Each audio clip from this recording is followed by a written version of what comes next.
네, 범스타입니다. 편입을 준비하는 모든 분들이 궁금해하는 주제죠. 바로 모집 인원과 경쟁률에 대한 내용입니다. 특히 올해는 이슈들이 더 많아서 예측이 안 되는데요. 일단 편입 TO가 어떻게 정해지는지부터 알려드릴게요. 이게 편입은 크게 두 가지로 분류가 됩니다. 일반 편입과 학사 편입이죠. 이때 차이가 존재합니다. 일반 편입은 결혼이 발생했을 때 빈자리를 채우기 위해서 모집하는 전형이고요. 이때 결혼이라는 건 대학교를 자퇴했다, 재적했다 또는 휴학까지를 포함합니다. 특히 1, 2학년들 사이에서 이런 빈자리를 채우기 위해서 편입으로 학생들을 모집하는 거죠. 최근 편입에서 TO가 많이 증가했던 이유가 있거든요. 먼저 사회적인 분위기를 봐야 돼요. 기업에서 채용을 줄였어요. 그리고 있는 직원들도 희망퇴직을 통해서 다 내쫓고 있습니다. 이런 식으로 전문직으로의 선호도가 굉장히 높아지면서 의대, 약대 쪽으로 쏠림 현상이 발생했던 거죠. 그래서 기존의 상위권 대학생들이 휴학이나 자퇴를 하고 반수, 재수를 하게 된 거예요. 그러면서 상위 대학교부터 빈자리가 발생을 했고 그 밑에 대학들까지 연쇄적으로 작용을 한 거죠. 그래서 일반 편입에서 특히나 자연계열에서 모집 인원이 증가하는 추세였다. 최근에 추가적으로 의대 관련해서도 되게 뜨거워요. 아직 구체적인 숫자가 확정되진 않았는데 일단 1000명 정도를 늘리고 나서 점점 늘릴 거라는 게 전문가들의 예상입니다. 그래서 이런 현상도 발생하고 있대요. 학생들을 가르치는 교사들이 교사를 그만두고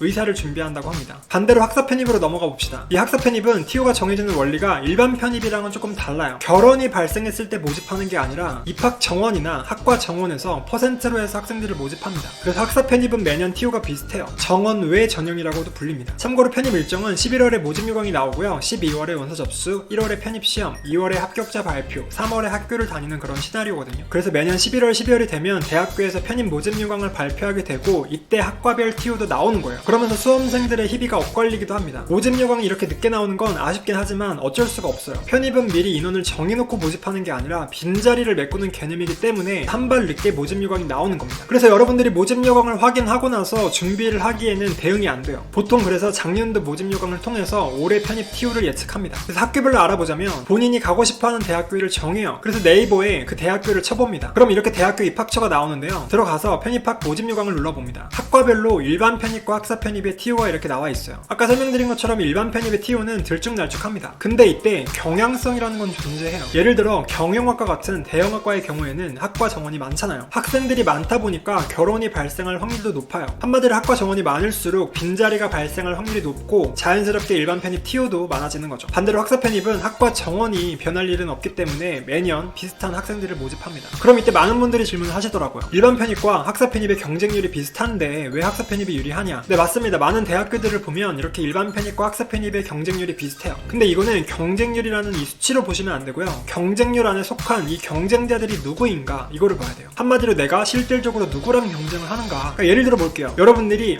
중앙대학교를 지원한다고 가정해봅시다. 일반 편입부터 봐볼게요. 대학생 중에서 2학년을 다닌 사람들이 일반 편입으로 지원이 가능한데 이때 지방대부터 전문대, 인서울대학교 학생들까지 다 지원을 하겠죠. 이 중에서 가장 강력한 상대가 누구일까요? 바로 인서울대학교 학생들입니다. 그 중에서도 중앙대학교 바로 밑에 대학들이겠죠. 건국대, 동국대, 홍익대 이런 학생들. 근데 이 친구들과 경쟁하는 건 조금 빡세요. 애초에 공부를 어느 정도 했고 좋은 결과를 낸 학생들이기 때문이죠. 반대로 학사 편입으로 가봅시다. 학사 편입은 4년제 대학교를 졸업한 사람들이 지원을 하는 전형이거든요. 가정을 해봅시다. 내가 건국대를 졸업했어. 근데 중앙대학교 3학년으로 학사 편입해야지. 이런 친구들은 거의 없어요. 일반적으로 건국대처럼 괜찮은 대학교를 졸업했으면요. 졸업을 앞두게 되면서 학벌을 높이기 위한 공부보다는 자연스럽게 취업 준비를 하거나 아니면 전문 자격증을 준비하거나 이렇게 스펙을 갖추는 공부를 합니다. 한마디로 학사 편입의 주된 경쟁자는 누구냐라고 했을 때 대부분은 학점은행제 학생들이라는 거죠. 이 학은제는 그럼 누가 할까요? 저 같은 사람이 합니다. 저는 수능 5등급으로 고등학교를 졸업하고 지방대를 갈까 전문대를 갈까 고민하다가 대학교를 안 갔어요. 그래서 학점은행제로 편입을 합격한 거죠. 이렇게 대다수는 지방대, 전문대, 순수한 고졸들이 많습니다. 이런 친구들은 애초에 입시에서 밀려난 학생들이고요. 그래서 여러분들이 이런 친구들과 경쟁을 하는 건 해볼만 하다는 거예요. 그래서 일반 편입과 학사 편입의 경쟁률이 비슷해도